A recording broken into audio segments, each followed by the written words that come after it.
పిత పుత్ర పవిత్రాత్మ నామమున ఆమేన్. పునీత జోజప్ప గారికి స్తోత్రంగా చెప్పబడిన నవదిన జపములు. 9వ దినము. మంచి మరణము.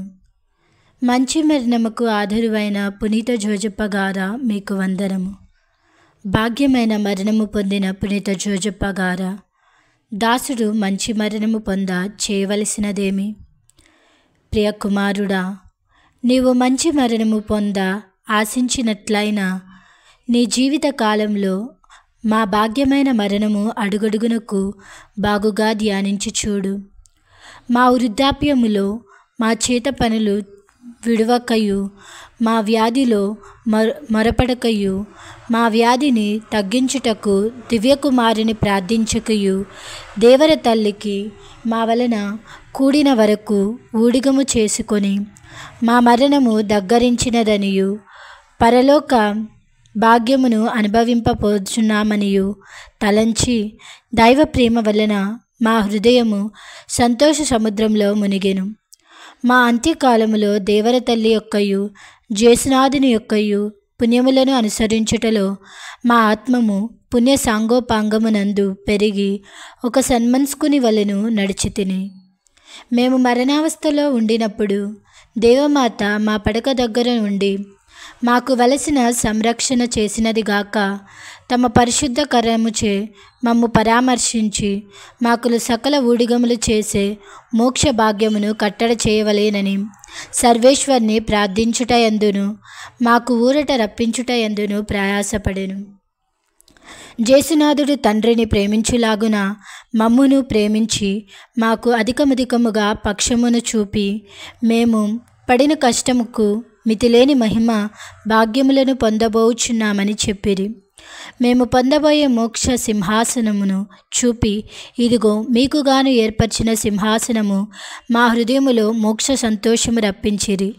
సన్మనస్కుల రాజ్ఞి సన్మనస్కులను గొని మాకు ఊడిగము చేసినది గాక, మోక్ష సంగీతము పాడించి అధికముగా సంతోషము రప్పించిరి. కడకు మా మరణ సమయములో దేవర మాతయు జేసునాథుడును సన్మనస్కులను మా పడక చుట్టూ నుండి మమ్ము ఆదరించిరి. మేము విధముగా సేవింపబడుటకు ఆపాత్రులమని దీనతతో వారలను మనవి చేసుకొంటిమి. కడకు మా అంత్యకాలములో సన్మనస్కులు మమ్ము చుట్టుకొనగా పరలోకరాజ్ఞి మా కరములను ఎత్తి ముద్దు చేయుచు సర్వేశ్వరిని ప్రార్థించెను. మోక్షవాకిలి తెరవబడగా జేసునాథుడు ఒక కరము వలన మమ్ము ఆదుకొని మరి ఒక కరములను మా కరమును ఎత్తి ముద్దు చేయుచు మాకుగాను కష్టపడిన కరములారా, ఇప్పుడు సంభవన పొంద మోక్షము చేరుమని చెప్పునప్పుడు వారి ఒడితట్టు మా తలను వంచి వారి కరములలో మా ఆత్మను అప్పగించి నిత్యానంద మోక్ష భాగ్యమును అనుభవించితిమి. అద్భుతము. ఐరోపా దేశంలో ద్రవ్య సంపన్నుడైన ఒక ప్రభువు సత్యవేదములను అనుసరింపక ఆస్తిపాస్తులను వెతుకుచు సుఖభోగములను అనుభవించుచు దుర్మార్గుడైన కాలము గడుపుచుండెను. మంచి పుణ్యవతి అయిన ఆయన భార్యను గురువులను అతనికి చెప్పుచు వచ్చిన బుద్ధిమతులు మాటలు వినడువాడు కాదు. ఈలాగు ప్రవర్తించుచుండగా ఒక దినము ఒక యవ్వనస్తురాలు బహు విచిత్రముగా రాయబడిన ఒక పటమును ఆ దొర ఇంటికి అమ్ముటకు తీసుకొని పోయెను. ఈమె చెప్పినదేమనగా, ఇది పునీత జోజప్ప గారి మరణ పటము. ఈ పటమును రాసినది నా పురుషుడే.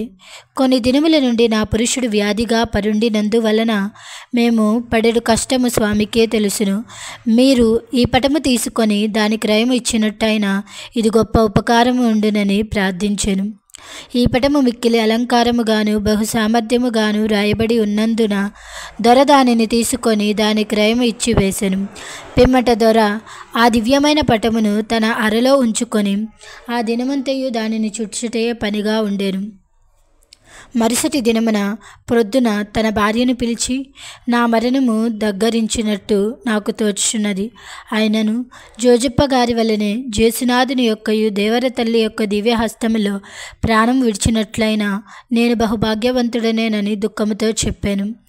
అందుకు దొరసాని, దేవద్రవ్యానుమానం పొందుటకు తామసింపవద్దు, కనికరము గల సర్వేశ్వరుడు ఇంతలోగా మేము పిలువరని ఏడ్పుతో చెప్పాను. అప్పుడు ఈమె పెనిమిటి చెప్పినదేమనగా, నా కుమారుడు పెడ్డినాండు నా ఇష్టము ప్రకారము నడవకపోయినందుచేత వానిని ఇంటి నుండి తరుము కొట్టి బహుకాలమైనప్పటికీ నిన్నటి దినమున ఆ స్త్రీ ఈ పటమును తీసుకొని వచ్చినప్పుడు చిత్రపనిలో గట్టివాడైన నా ప్రియకుమారుని జ్ఞాపకము నా మనసులో వచ్చెను. అయ్యో పాపము, ఈ నిర్భాగ్య చిత్రకారుని వలె వాడును కొన్ని మారులు దరిద్రమునకు లోనై కష్ట దుఃఖ దురితములను అనుభవించుచున్నాడేమో అని తలంచి చాలా దుఃఖపడుచున్నాను. అయ్యో, న్యాయము లేక నా కుమారుని ఇంటి నుండి తరిమి నాకుండిన వైరాగ్యము వలన వాని ముఖమును చూచుటకు సాహసించలేక, వాడు రాసిన జాబులు చదువుటకు ఇష్టపడలేక చించి పారవేసి తిని. హా నా కుమారుడా, ఓ నా పెడ్డినాండా, ఎట్లున్నావు అని దొర ప్రలాపించుచు దుఃఖముతో ఆర్భటింపసాగాను. అందుకు ఆయన బాల కన్నీళ్లు కార్చుచు, మన కుమారుడు పెడ్డినాండు ఈ ఊరి వచ్చి 10 దినాలాయను. ఈ పటము రాసిన వాడు మన కుమారుడే. దానిని తీసుకొని వచ్చినది మన కోడలే. మన ప్రియకుమారుడు కోడలను మనవులు మనవరాండ్రులు పడెడు ఇక్కట్టులను నేను మీకు తెలియకుండా కొంత సహాయమును పంపించినను, నా తండ్రి కట్టడకు విరోధముగా పంపిన రూకలు పుచ్చుకొనని తిరిగి పంపివేసెను. మీరు దయచేసి ఇక్కడికి వచ్చుటకు సెలవిచ్చినట్టయినా మన ఇంటికి వారిని పిలిపించుదును అనెను. హా నా కుమారుడా, ఈ ఊరిలోనే ఉన్నావా?